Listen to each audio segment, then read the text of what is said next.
আসসালামু আলাইকুম সুপ্রিয় শিক্ষার্থীরা, আজকের ভিডিও ক্লাসে আমরা অ্যারোমেটিক যৌগ নিয়ে আলোচনা করব। শুরুতেই অ্যারোমেটিক যৌগ কাকে বলে? বেনজিন, বেনজিন জাতক বা বেনজিনের ন্যায় অনুরূপ ধর্মবিশিষ্ট যৌগসমূহকে অ্যারোমেটিক যৌগ বলে। অর্থাৎ শুরুতে যেহেতু অ্যারোমেটিক যৌগ হিসেবে বেনজিনকে পাওয়া গিয়েছিল এবং বেনজিন হচ্ছে অ্যারোমেটিক যৌগের উৎকৃষ্ট উদাহরণ, তাই বেনজিনের উপর ভিত্তি করে সংজ্ঞাটিকে প্রদান করা হয়েছে। এক্ষেত্রে হলো বেনজিন, বেনজিন জাতক, অর্থাৎ বেনজিন থেকে যেসব যৌগ উৎপন্ন হয় বা বেনজিনের ন্যায় অনুরূপ ধর্ম বিশিষ্ট। তাহলে বেনজিন হতে হবে বা বেনজিনের থেকে সৃষ্টি হতে হবে, অথবা যেসব যৌগের ধর্ম বেনজিনের ন্যায় অনুরূপ হবে তাদেরকে আমরা অ্যারোমেটিক যৌগ বলবো। আমরা সংজ্ঞাটা এভাবেও বলতে পারি, যেসব জৈব যৌগে সমতলীয় চাক্রিক কাঠামো আছে। এই সংজ্ঞাটা হাকেল নীতির উপর ভিত্তি করে। যেসব জৈব যৌগে সমতলীয় চাক্রিক কাঠামো আছে এবং চক্রে 4n+2 সংখ্যক সঞ্চালনক্ষম পাই ইলেকট্রন থাকে তাদেরকে অ্যারোমেটিক যৌগ বলে। অর্থাৎ সমতলীয় চাক্রিক কাঠামো থাকবে এবং সেই চাক্রিক কাঠামোর চক্রে 4n+2 সংখ্যক পাই ইলেকট্রন থাকবে, যে পাই ইলেকট্রনের ডিলোকালাইজড হবে। এরকম চক্র বা এরকম চক্র বিশিষ্ট সেই যৌগ, তাকে আমরা অ্যারোমেটিক যৌগ বলি। তাহলে অ্যারোমেটিক যৌগ হলো বেনজিন বা বেনজিনের জাতক বা বেনজিনের ন্যায় অনুরূপ ধর্মবিশিষ্ট যৌগ। এই যৌগসমূহকে অ্যারোমেটিক যৌগ বলে। অথবা যেসব জৈব যৌগে সমতলীয় চাক্রিক কাঠামো আছে এবং চক্রে 4n+2 সংখ্যক সঞ্চালনক্ষম পাই ইলেকট্রন বিদ্যমান, তাদেরকে অ্যারোমেটিক যৌগ বলে। অ্যারোমেটিসিটি, অ্যারোমেটিক যৌগসমূহের যে বৈশিষ্ট্য, যে ধর্ম, যে ক্রাইটেরিয়া, সেই বৈশিষ্ট্যসমূহকেই অ্যারোমেটিসিটি বা অ্যারোমেটিকত্ব বলে। তাহলে অ্যারোমেটিক যৌগের বৈশিষ্ট্য বা ধর্মই অ্যারোমেটিকত্ব বা অ্যারোমেটিসিটি। সাধারণত নির্মলরূপ বৈশিষ্ট্য বা ধর্মগুলো অ্যারোমেটিক যৌগসমূহ প্রদর্শন করে থাকে। যার প্রথমটি হলো যে অ্যারোমেটিক যৌগসমূহ বিশেষ ধরনের অসম্পৃক্ততা প্রদর্শন করে। আমরা জানি যে অ্যারোমেটিক যৌগে 4n+2 সংখ্যক পাই ইলেকট্রন থাকে এবং সেক্ষেত্রে একান্তরিত দ্বিবন্ধন, অর্থাৎ একটির পর একটি দ্বিবন্ধন থাকে। তো যেহেতু এক্ষেত্রে দ্বিবন্ধন বিদ্যমান, সুতরাং তারা অসম্পৃক্ত। কিন্তু এদের এই অসম্পৃক্ততা অ্যালকিন বা অ্যালকাইনের ন্যায় নয়, এটি বিশেষ ধরনের অসম্পৃক্ত। অ্যারোমেটিক যৌগসমূহ অসম্পৃক্ত চাক্রিক যৌগ হলেও এদের অসম্পৃক্ততা অ্যালকিন বা অ্যালকাইনের মতো নয়। এরা সহজে সংযোজন বা দ্রুত বিক্রিয়ায় অংশগ্রহণ করে না, অর্থাৎ তারা সহজে তাদের সেই পাইবন্ধন ভেঙে অন্য কোনো মৌলের বা পরমাণুর সাথে সংযুক্ত হয় না। তাহলে তারা সহজে পাইবন্ধন ভেঙে তারা সংযোজন বা যুক্ত বিক্রিয়ায় অংশগ্রহণ করে না, এমনকি তারা জারণ বিক্রিয়ায় অংশগ্রহণ করে না। অর্থাৎ কঠিন শর্ত ব্যতিরেকে তারা খুব সহজে সংযোজন বা জারণ বিক্রিয়ায় অংশগ্রহণ করে না।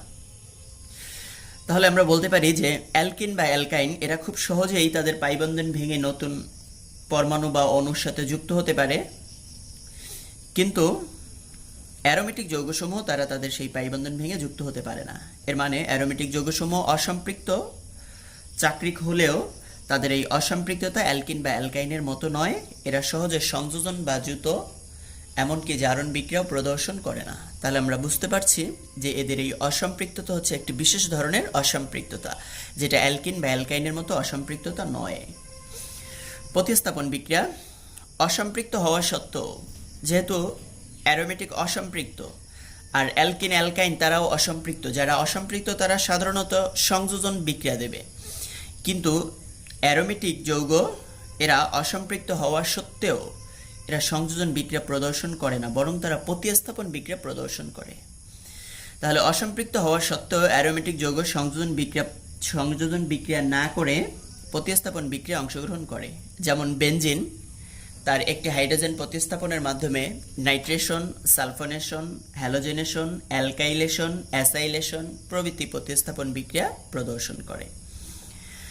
তাহলে অর্থাৎ বেনজিন তার অ্যারোমেটিক কাঠামো কিংবা বেনজিনের ন্যায় অনুরূপ যারা অ্যারোমেটিক যৌগ, তারা তাদের অ্যারোমেটিক কাঠামো বজায় রাখার জন্য তারা সংযোজন বা দ্রুত বিক্রিয়ায় অংশগ্রহণ করে না, তারা প্রতিস্থাপন বিক্রিয়ায় অংশগ্রহণ করে। মূলত প্রধান কারণ হচ্ছে যে তারা তাদের এই পাই বন্ধন ভেঙে যদি যুত বা সংযোজন বিক্রিয়ায় অংশগ্রহণ করে তাহলে তাদের মধ্যে যে 4n+2 সংখ্যক পাই ইলেকট্রনের যে একটা অ্যারোমেটিক সেক্সটেট অ্যারোমেটিক সুস্থিতি, এই অ্যারোমেটিক সুস্থিতিটা আর বজায় থাকে না। তো তাদের এই অ্যারোমেটিক সুস্থিতি বজায় রাখার জন্যই তারা যুত বা সংযোজন বিক্রিয়ায় অংশগ্রহণ করে না। কারণ তারা যুত বা সংযোজন বিক্রিয়ায় অংশগ্রহণ করলে তাদের চক্রে 4n+2 সংখ্যক পাই ইলেকট্রন থাকে না, তাদের অ্যারোমেটিক সুস্থিতি থাকে না, তাদের অ্যারোমেটিক সুস্থিতি নষ্ট হয়ে যায়। এজন্য তারা সংযোজন বিক্রিয়া অংশগ্রহণ না করে বরং প্রতিস্থাপন বিক্রিয়া অংশগ্রহণ করে। 3 নম্বর বৈশিষ্ট্য হচ্ছে এরা রেজোনেন্স বা অনুরণন প্রদর্শন করে। অ্যারোমেটিক যৌগ রেজোনেন্স বা অনুরণন প্রদর্শন করে, অর্থাৎ এদের চক্রের মধ্যে যে সেই পাই অরবিটালের যে পাই ইলেকট্রন, সেই পাই ইলেকট্রনগুলো ঘূর্ণায়নে অংশগ্রহণ করে। যেমন বেনজিনের এই গঠনটি, এই ফর্মটি, এক্ষেত্রে এই কার্বন এবং এই কার্বনের মধ্যে দ্বিবন্ধন, কিন্তু এই দ্বিবন্ধনটি পরিবর্তিত হয়ে এই কার্বন এবং এই কার্বনের মধ্যেও সংগঠিত হতে পারে। সেক্ষেত্রে তার পরিবর্তিত রূপ গঠন দ্বারা এরকম। দেখো এক্ষেত্রে যেই কার্বনের মধ্যে, অর্থাৎ যে দিক থেকে তাদের বন্ধন ছিল, এখানে তার বিপরীত দিক থেকে তাদের বন্ধন।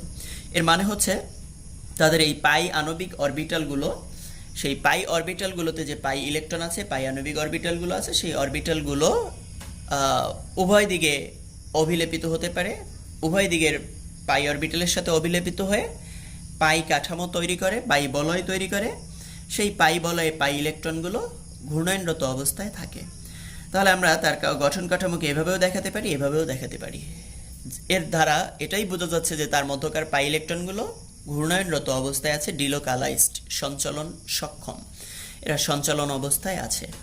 তো এজন্য বেনজিনের আদর্শ রূপ হচ্ছে এরকম, ভিতরে একটি চক্র, এই চক্র দ্বারা তার পাই ইলেকট্রনের ডিলোকালাইজড বোঝানো হচ্ছে। এরপরের যে বৈশিষ্ট্য সেটি হচ্ছে হাকেল তত্ত্ব। সকল অ্যারোমেটিক যৌগের অণুতে একটি সমতলীয় চাক্রিক কাঠামো থাকে। হাকেল তত্ত্ব বা হাকেল নিয়মটি লেখো, এরকম বিভিন্ন সময় পরীক্ষায় থাকে, তখন তোমরা এখানের এই নিয়মটুকু দিয়ে দিবে, তাহলেই হাকেল নীতি কি এটুকু হয়ে যাবে। হাকেল তত্ত্ব, অ্যারোমেটিক যৌগসমূহ হাকেল তত্ত্ব বা হাকেল নীতি বা হাকেল নিয়মকে মেনে চলে। সকল অ্যারোমেটিক যৌগের অণুতে একটি সমতলীয় ও চাক্রিক কাঠামো থাকে।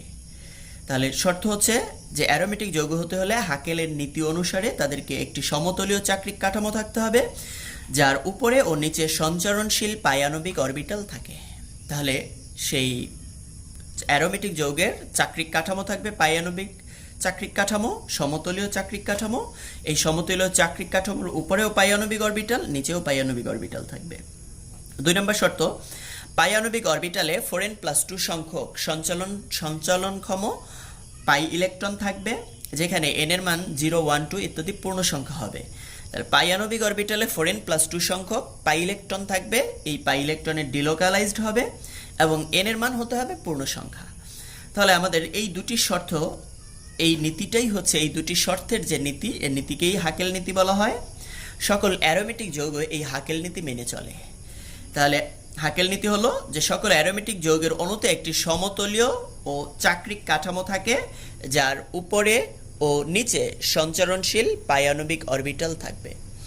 2 নম্বর হচ্ছে পাই আণবিক অরবিটাল এ 4n+2 সংখ্যক সঞ্চালনক্ষম পাই ইলেকট্রন থাকে, যেখানে n = 0, 1, 2, 3 ইত্যাদি পূর্ণ সংখ্যা। তো এই নীতিটুকু হাকেল নীতি। শুধু হাকেল নীতি কাকে বলে যদি প্রশ্ন এরকম কখনো হয়, তাহলে জাস্ট এতটুকুর অ্যান্সার দিলেই হবে। আর যদি হাকেল নীতি কাকে বলে ব্যাখ্যা করো, বুঝিয়ে লেখো, অনুধাবনমূলক প্রশ্নে যদি কখনো চায়, তাহলে এটির পাশাপাশি একটি উদাহরণ দিয়ে দিতে হবে। হতে পারে সেটা বেনজিনের উদাহরণ, ন্যাপথালিনের উদাহরণ বা টলুইনের উদাহরণ। হ্যাঁ, তো এই চারটি বৈশিষ্ট্য বা ধর্ম, এগুলোই হচ্ছে মূলত অ্যারোমেটিসিটি বা অ্যারোমেটিকত্ব, অ্যারোমেটিক যৌগের বৈশিষ্ট্য। ন্যাপথালিন একটি অ্যারোমেটিক যৌগ কেন ব্যাখ্যা করো। তাহলে ন্যাপথালিন, এটি 2 মার্কসের কোশ্চেন আকারে যদি হয়, তাহলে প্রথমে অ্যারোমেটিক যৌগ কাকে বলে বলে নিব, তারপরে ন্যাপথালিন কেন একটি অ্যারোমেটিক যৌগ সেটি ব্যাখ্যা করব। হাকেল তথ্য অনুসারে, আমরা হাকেল নীতি অনুসারে এটির ব্যাখ্যা দিচ্ছি। তা হাকেল তথ্য অনুসারে ন্যাপথালিন অণুতে একটি সমতলীয় চাক্রিক কাঠামো রয়েছে। দেখো, একটি সমতলীয় চাক্রিক কাঠামো ন্যাপথালিন অণু রয়েছে, যার উপরে ও নিচে সঞ্চরণশীল পাই আণবিক অরবিটাল আছে। তাহলে এই চাক্রিক কাঠামোটির গঠন যদি আমরা দেখি, তাহলে দেখা যায় তার উপরে একটি পাই আণবিক অরবিটাল থাকে, নিচে একটি পাই আণবিক অরবিটাল থাকে। এই পাই আণবিক অরবিটালে 4n+2 সংখ্যক সঞ্চরণশীল পাই ইলেকট্রন আছে। তাহলে এই যে পাই আণবিক অরবিটাল, সেই পাই আণবিক অরবিটালে 4n+2 সংখ্যক সঞ্চরণশীল পাই ইলেকট্রন আছে। আমরা দেখো এখানে পাঁচটি, এই দুটি চক্রে পাঁচটি পাই বন্ধন, একটি, দুটি, তিনটি, চারটি, পাঁচটি একান্তরিত। দেখো এই পাই বন্ধনটি আছে, এরপরে এটি বাদ দিয়ে আবার এটি আছে, এটি বাদ দিয়ে এটি আছে। যেহেতু এখানে আছে তাহলে এইটি বাদ দিয়ে এটি, আবার এটি বাদ দিয়ে এটি, অর্থাৎ একটির পর একটি পাই বন্ধন তাদের চক্রে বিদ্যমান। তাহলে মোট পাঁচটি পাই বন্ধনে আমার যেহেতু প্রতিটি বন্ধনে দুটি করে ইলেকট্রন, তাহলে আমার চক্রে 4n+2 এর মান হচ্ছে 10, অর্থাৎ চক্রে 10টি পাই ইলেকট্রন বিদ্যমান। তাহলে 4n+2 এর মান হচ্ছে 10, অর্থাৎ এই চক্রে পাই ইলেকট্রন হলো 10টি। তাহলে আমরা 2কে এপাশে নিলে 4n = 10 - 2 8, আমরা উভয় পক্ষকে 4 দিয়ে ভাগ করলাম, n = 2। তাহলে n এর মান হচ্ছে 2 পূর্ণ সংখ্যা। এবং এই পাই ইলেকট্রনগুলো যেহেতু একটির পর একটি একান্তরিত, তাহলে এদের মধ্যে ডিলোকালাইজড হচ্ছে, সঞ্চালনশীল হচ্ছে, যেটাকে আমরা এরকম চক্র আকারে দেখাতে পারি। যেহেতু অ্যারোমেটিক ন্যাফথালিনের মধ্যে সমতলীয় চাক্রিক কাঠামো আছে, উপরে নিচে পাই আণবিক অরবিটাল আছে, এবং এই পাই আণবিক অরবিটালে 4n+2 সংখ্যক পাই ইলেকট্রন আছে, যেখানে n এর মান 2 অর্থাৎ পূর্ণ সংখ্যা হয়, সুতরাং ন্যাফথালিন একটি অ্যারোমেটিক যৌগ। অনুরূপভাবে বেনজিন, টলুইন, পিরিডিন, পাইরল, থায়োফিন এরাও অ্যারোমেটিক যৌগ। পূর্বের ভিডিওতে আমরা এদের সম্পর্কে বিস্তারিত ব্যাখ্যা দিয়েছিলাম। আমরা বেনজিনের সমতলীয় সেই চাক্রিক কাঠামোর উপরে ও নিচে যে পাই আণবিক অরবিটাল থাকে, আমরা এটি একটু দেখে নিতে পারি। বেনজিনের ক্ষেত্রে প্রতিটি কার্বন এর কোন ধরনের সংকরণ হয় দেখো। কার্বন উত্তেজিত অবস্থায় এর ইলেকট্রন বিন্যাস 2s1, 2px1, 2py1, 2pz1। যেহেতু বেনজিন বলয়ে প্রত্যেকটি কার্বন একটি করে পাই বন্ধনের সাথে আবদ্ধ, যেমন এই কার্বনটি এই পাই বন্ধনের সাথে আবদ্ধ, তাহলে বেনজিন বলয়ে আমাদের 3টি পাই বন্ধন। আমরা যদি এই গঠনটি দেখি তাহলে বেনজিন বলয়ে 3টি পাই বন্ধন। তাহলে এই কার্বন এই পাই বন্ধনে, এই কার্বনটি এই পাই বন্ধনে, এই কার্বনটি এটির সাথে, এই কার্বনটি এই পাই বন্ধনে, এই কার্বনটি এই পাই বন্ধনে, এই কার্বনটি এই পাই বন্ধনে আবদ্ধ। এর মানে প্রত্যেকটি কার্বন একটি পাই বন্ধনের সাথে আবদ্ধ থাকে। আমরা জানি শুধুমাত্র বিশুদ্ধ পি অরবিটাল পাই বন্ধন গঠন করে। তাহলে যেহেতু বিশুদ্ধ পি অরবিটাল পাই বন্ধন গঠন করে, এক্ষেত্রে তার সেই উত্তেজিত অযুগ্ম অরবিটাল থেকে, অযুগ্ম ইলেকট্রন বিশিষ্ট অরবিটাল থেকে আমরা একটি পি অরবিটালকে যদি পাই বন্ধনের জন্য রেখে দিই, তাহলে তার যোজ্যতা স্তরে অবশিষ্ট একটি এস ও দুটি পি অরবিটাল বিদ্যমান থাকে সংকরণের জন্য। তাহলে একটি এস ও দুটি পি অরবিটাল মিলে তারা sp2 সংকরিত অরবিটাল তৈরি করে। তাহলে বেনজিন বলয়ে প্রতিটি কার্বন পরমাণু sp2 সংকরণে আবদ্ধ। তো sp2 সংকরণে যেহেতু আবদ্ধ, তো sp2 সংকরিত হয়ে 3টি অরবিটাল তৈরি করে, অর্থাৎ 3টি sp2 সংকরিত অরবিটাল তৈরি করে, একটি s এবং দুটি p। যতগুলো অরবিটাল মিলিত হয় ঠিক ততগুলো অরবিটালই তারা তৈরি করে। তাহলে 3টি অরবিটাল মিলিত হয়ে তারা 3টি sp2 অরবিটাল তৈরি করবে। তাহলে প্রতিটি কার্বন পরমাণুর 3টি sp2 সংকরিত অরবিটাল থাকবে এবং একটি অসংকরিত বিশুদ্ধ পি অরবিটাল থাকবে। তাহলে একটি বিশুদ্ধ পি অরবিটাল থাকবে এবং 3টি সংকরিত অরবিটাল থাকবে। এর মানে এটি উত্তেজিত অবস্থায় প্রতিটি কার্বন পরমাণুর যোজ্যতা স্তরে sp2 সংকরিত অরবিটাল থাকে 3টি এবং বিশুদ্ধ পি অরবিটাল থাকে একটি, বিশুদ্ধ পি অরবিটাল থাকে একটি। তাহলে এই 3টি সংকরিত অরবিটাল দ্বারা 3টি সিগমা বন্ধন গঠিত হয়, একটি বিশুদ্ধ অরবিটাল দ্বারা একটি পাই বন্ধন গঠিত হয়।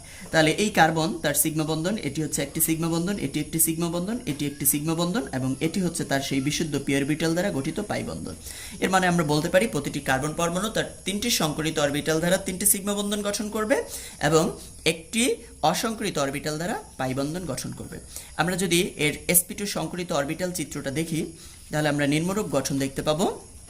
দেখো এটির ক্ষেত্রে এই কার্বন পরমাণুর তার 3টি সংকরিত অরবিটাল, এই একটি sp2 সংকরিত অরবিটাল, এই একটি sp2 সংকরিত অরবিটাল, এই একটি sp2 সংকরিত অরবিটাল।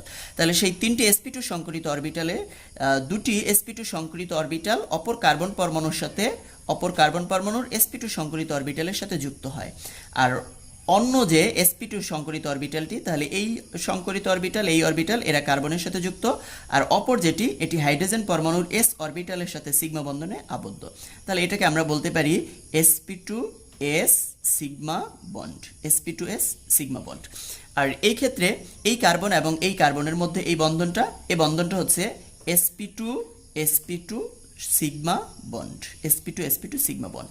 তাহলে এরকমভাবে কার্বন তার 3টি সংকরিত অরবিটালের 2টি sp2 সিগমা বন্ড তৈরি করে এবং একটি sp2s সিগমা বন্ড হাইড্রোজেনের সাথে তৈরি করে।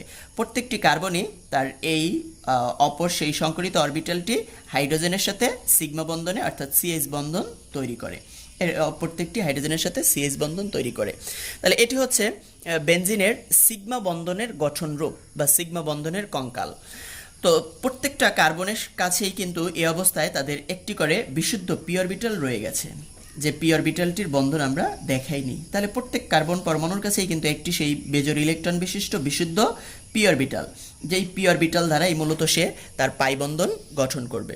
আমরা এর গঠন রূপটা আরেকটু দেখব। তো এক্ষেত্রে দেখো যে এই রেখাগুলো দ্বারা আমরা তাদের সেই সিগমা বলয়টা দেখালাম। এই রেখাটি, এই রেখাটি, এই রেখাটি, এটি হচ্ছে তাদের সেই সিগমা বলয়। আর প্রত্যেকটা কার্বনের কাছে যে একটি বিশুদ্ধ পি অরবিটাল, এক্ষেত্রে আমরা হাইড্রোজেনের CH বন্ধনকে দেখাবো না, চিত্রটা একটু স্বচ্ছ রাখার জন্য CH বন্ধনকে এখানে উল্লেখ করছি না। তাহলে এক্ষেত্রে প্রত্যেকটা কার্বন পরমাণুর যে একটি বিশুদ্ধ পি অরবিটাল, সেই বিশুদ্ধ পি অরবিটাল নিজেদের সাথে যুক্ত হয়ে তারা পাই বন্ধন গঠন করবে। এই কার্বন আর এই কার্বন তাদের মধ্যে যদি পাই বন্ধন গঠন হয় তাহলে এই তলের উপরেও এবং নিচেও অভিলেপিত হবে।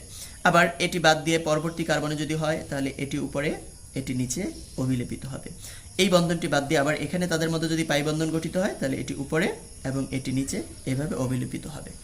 তো এখন এই কার্বন পরমাণুটি এপাশে তার বাম পার্শ্বস্থ কার্বনের সাথে যুক্ত না হয়ে যদি ডান পার্শ্বস্থ কার্বনের সাথে পাই বন্ধন গঠন করে তাহলে এর রূপটি কেমন হবে? তাহলে তখন এর রূপটি হবে, অর্থাৎ এই কার্বনটি এপাশে বন্ধনে আবদ্ধ না হয়ে এপাশে যুক্ত হবে। তাহলে এপাশে যদি যুক্ত হয় তাহলে এই কার্বনের সাথে এই পি অরবিটাল, এই পি অরবিটাল তারা বন্ধনে অংশগ্রহণ করবে। এরপরে এটি বাদ, এটি নিচের এটির সাথে বন্ধনে অংশগ্রহণ করবে। আবার এই বন্ধনটি বাদ, এখানে পাই বন্ধন হবে না, এটির সাথে এটি অংশগ্রহণ করবে। তাহলে দেখো তারা সেই সমতলীয় যে কাঠামো, সেই সমতলীয় কাঠামোর উপরে এবং নিচে তারা পাই বন্ধন গঠন করে। তাহলে তাদের গঠন রূপ এরকমও হতে পারে কিংবা এরকমও হতে পারে। মূলত তাদের মধ্যে এই যে পাই অরবিটালটি, এই পি অরবিটাল, বিশুদ্ধ পি অরবিটাল, তারা মিলে যে পাইয়ানবিক অরবিটাল তৈরি করে। এই বিশুদ্ধ পি অরবিটালটির মধ্যকার এই ইলেকট্রন, দুটি ইলেকট্রন পুরো চক্রের মধ্যে তারা ডিলোকালাইজে বিদ্যমান থাকায় এই পি অরবিটালটি উভয় দিকে অভিলেপিত হয়। সে এদিকেও যেমন অভিলেপিত হতে পারে, তার বাম দিকেও যেমন অভিলেপিত হতে পারে, ডান দিকেও যেমন অভিলেপিত হতে পারে, একই সাথে সে উভয় দিকেই অভিলেপিত হতে পারে। সে অবস্থায় তার সেই সঞ্চালন রূপটি সেক্ষেত্রে দাঁড়াবে এই অরবিটালটি এদিকেও সংযুক্ত হচ্ছে, এদিকেও সংযুক্ত হচ্ছে। তাহলে দেখো আমার এটুকু হচ্ছে কিন্তু এই রেখাটা হচ্ছে আমার সিগমা বলয়।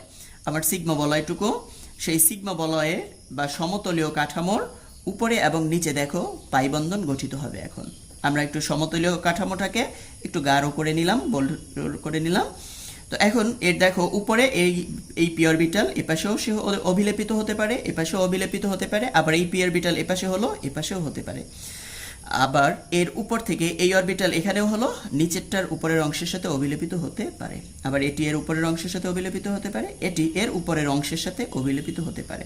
তাহলে দেখো তারা সেই সমতলীয় কাঠামোর উপরে একটি পাই অরবিটাল বা পাই বলয় তৈরি করেছে, উপরে এটি পাই বলয়। আবার তারা নিচে এরকম করতে পারে, নিচের অংশটি দেখো এর নিচের সাথে এর নিচের, আবার এর সাথে এর নিচের, আবার এর সাথে উপরেরটার নিচের। তাহলে এইটার নিচের অংশ হচ্ছে এইটা, তাহলে এটার সাথে এটা হতে পারে, এর মানে এটা। এরপরে এর সাথে এর নিচের অংশ এটা, এর সাথে এর নিচের অংশ এটি, এবং এর সাথে এর নিচের অংশ হচ্ছে এটি।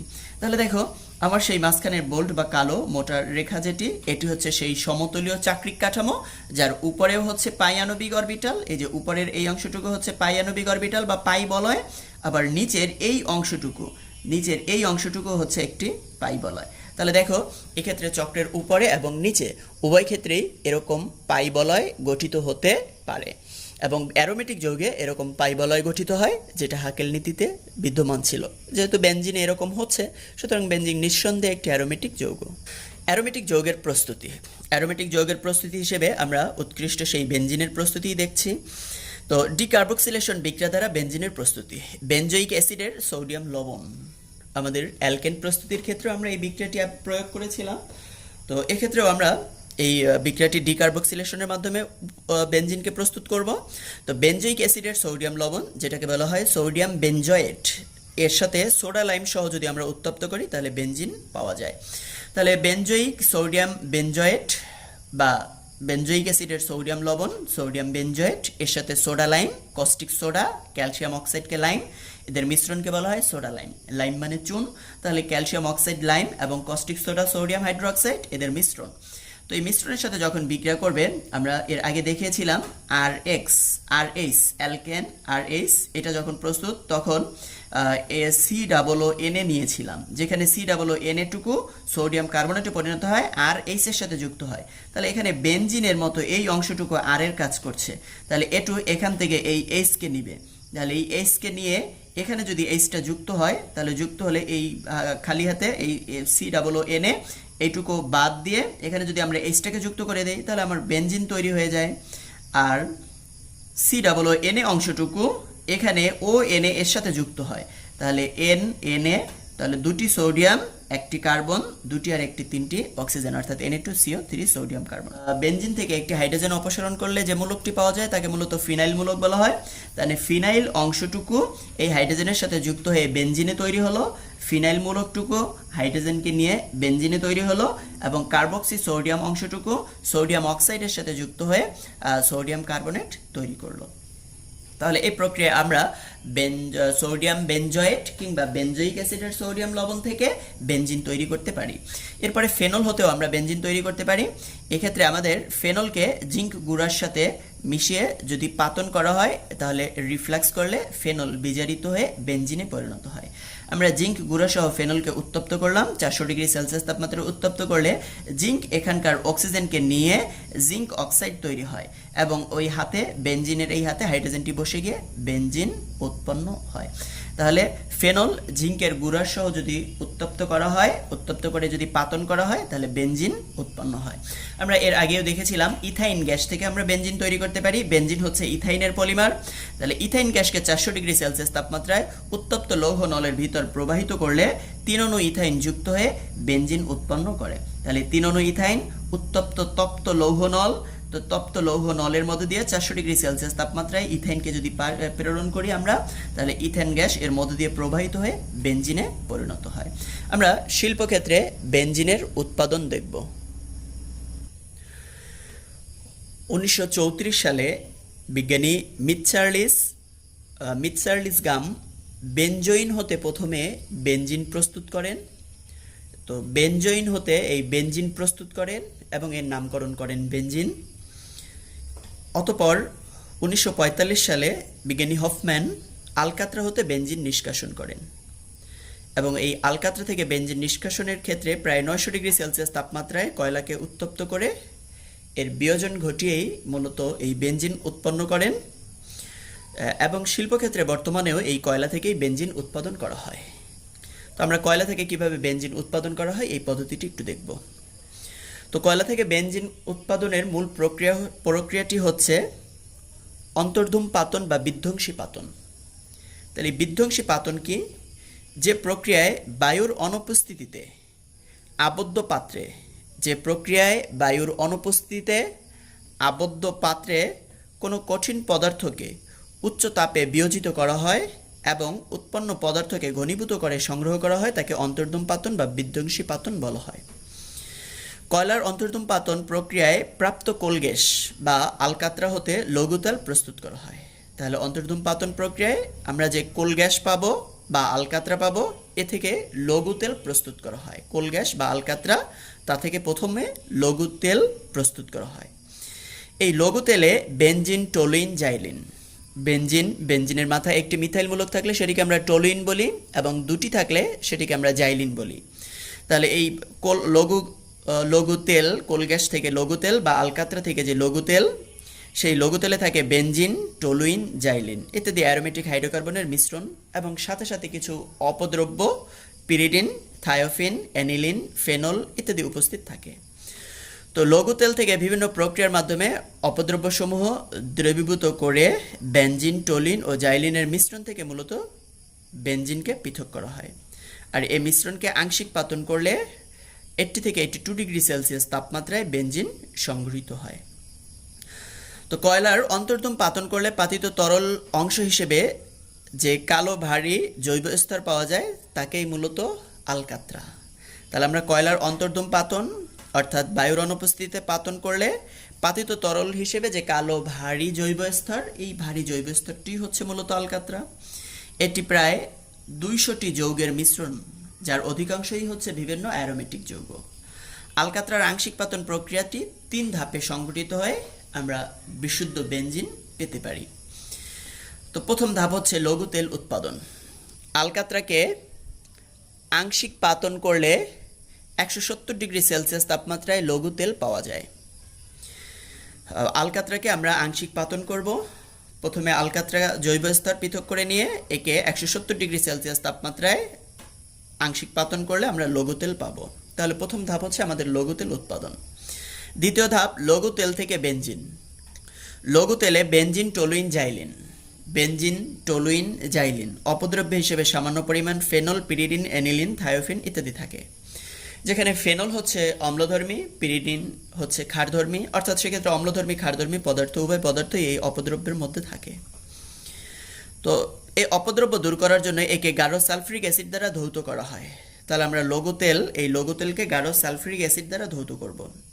তাহলে গাঢ় সালফিউরিক অ্যাসিড দ্বারা যখন ধৌত করব তখন এর মধ্যে যে ক্ষার জাতীয় পদার্থ থাকবে যথা অ্যানিলিন, পিরিডিন, থায়োফিন ইত্যাদি সেই গাঢ় সালফিউরিক অ্যাসিডের সাথে বিক্রিয়া করবে, তারা অদক্ষেপ আকারে পৃথক হয়ে যাবে। পরে একে 10% কস্টিক সোডা দ্রবণের সাহায্যে ধৌত করে অ্যাসিডীয় অপদ্রব্য। তাহলে আমরা প্রথমে গাঢ় সালফিউরিক অ্যাসিড দ্বারা ধৌত করে ক্ষারীয় অপদ্রব্য পিরিডিন, থায়োফিন, অ্যানিলিন এগুলো দূর করব। দূর করার পরে এর মধ্যে যে অম্লীয় অপদ্রব্য ফেনল, সেই ফেনলকে দূর করার জন্য এর মধ্যে 10% কস্টিক সোডার দ্রবণ যোগ করব। তাহলে যোগ করে ধৌত করা হয়, ফলে অ্যাসিডীয় অপদ্রব্য ফেনল এবং আমরা প্রথম ক্ষেত্রে যে গাঢ় সালফিউরিক অ্যাসিড ব্যবহার করেছিলাম তার অব্যবহৃত সালফিউরিক অ্যাসিড অপসারিত হবে। অথবা তেলকে পানি দ্বারা ধৌত করে আমরা যে এরপরে যে প্রাপ্ত অংশটুকু পাবো, সেই তেল অংশটুকুকে পানি দ্বারা ধৌত করে আংশিক পাতন করে 70 থেকে 100 ডিগ্রি সেলসিয়াস তাপমাত্রায় যে পদার্থটি পাওয়া যায় তাকে 90% বেনজল বলা হয়। সর্বশেষ এই 90% বেনজলকে পুনরায় আংশিক পাতন করা হয় এবং 80 থেকে 81 ডিগ্রি সেলসিয়াস তাপমাত্রায় পাতিত অংশ সংগ্রহ করা হয়। একে পুনরায় পাতিত করলে প্রায় বিশুদ্ধ বেনজিন পাওয়া যায়। তো বেনজল আমরা প্রথম পেলাম বেনজল, এবং বেনজল থেকে অবশিষ্ট 80 থেকে 81 ডিগ্রি সেলসিয়াস তাপমাত্রায় পুনরায় পাতিত করে পাতিত অংশ সংগ্রহ করলাম এবং সেটি হচ্ছে মূলত আমার বিশুদ্ধ বেনজিন। তো বেনজল হচ্ছে দেখো 70 থেকে 110 ডিগ্রি সেলসিয়াস তাপমাত্রার মধ্যে যে তরল পাতিত হয়ে আসে তাকে 90% বেনজল বলে। এই 90% বেনজল সংগৃহীত হয়। তাহলে 90% বেনজল, 90% বেনজলের মধ্যে মূলত 84% বেনজিন ও 13% টলুইন আর 3% হচ্ছে জাইলিন। তাহলে 13% টলুইন, 3% জাইলিন এবং 84% বেনজিনের মিশ্রণকেই মূলত 90% বেনজল বলা হয়। তাহলে 90% বেনজল কি, এটিও যদি সংজ্ঞাকারে আসে তাহলে সেক্ষেত্রে আমাদের বলতে হবে যে লঘু তেলকে এর অ্যাসিড ও ক্ষার অপসারণের পরে 70 থেকে 110 ডিগ্রি সেলসিয়াস তাপমাত্রায় পাতিত করলে যে তরল পাওয়া যায় তাকে 90% বেনজল বলে। এই 90% বেনজলের মধ্যে 84% বেনজিন, 13% হচ্ছে টলুইন এবং 3% হচ্ছে জাইলিন। তাহলে এই অংশ থেকে পরবর্তীতে আমরা বিশুদ্ধ বেনজিন অর্থাৎ 80 থেকে 81 ডিগ্রি সেলসিয়াস তাপমাত্রায় পাতিত করলে যে অংশটি পাতিত আকারে তরল আকারে পাবো সেটি হবে বেনজিন। আর অবশেষের মধ্যে আমার থাকবে টলুইন এবং জাইলিন। সেখান থেকে আমরা চাইলে টলুইন এবং জাইলিনকে পৃথক করতে পারি। তো প্রাপ্ত বেনজিন অর্থাৎ আমরা পাতন করে যে বেনজিন পেলাম, প্রাপ্ত বেনজিন বিশুদ্ধ বেনজিন, এর মধ্যেও কিছু সামান্য পরিমাণ টলুইন, থায়োফিন অপদ্রব্য হিসেবে থাকে। একে হিম মিশ্রিত করে একেবারে অতি নিম্ন তাপমাত্রায় অর্থাৎ 5.4 ডিগ্রি অর্থাৎ 4 থেকে 5 ডিগ্রি কিংবা 5.5 ডিগ্রি সেলসিয়াস তাপমাত্রায় ক্লাসিত করা হয়। কঠিন বেনজিন ক্লাসকে তখন পৃথক করে পুনরায় পাতন করে বিশুদ্ধ বেনজিন পাওয়া যায়। অর্থাৎ আমরা এটাকে বারবার যদি পাতিত করি তাহলে এর বিশুদ্ধতার মাত্রা বৃদ্ধি পেতে থাকে এবং এটাকে আমরা সেই 80 থেকে 81 ডিগ্রি সেলসিয়াস তাপমাত্রায় সংগ্রহ করার পরে, পাতিত করে সংগ্রহ করার পরে পুনরায় একে শীতল করব, শীতল করে ক্লাসিত করব, এই ক্লাসিত অংশকে পৃথক করে নিয়ে পুনরায় পাতিত করব, তাহলে আমরা বিশুদ্ধ বেনজিন পেয়ে যাব। এই প্রক্রিয়ায় মূলত শিল্পক্ষেত্রে বিশুদ্ধ বেনজিন প্রস্তুত করা হয়।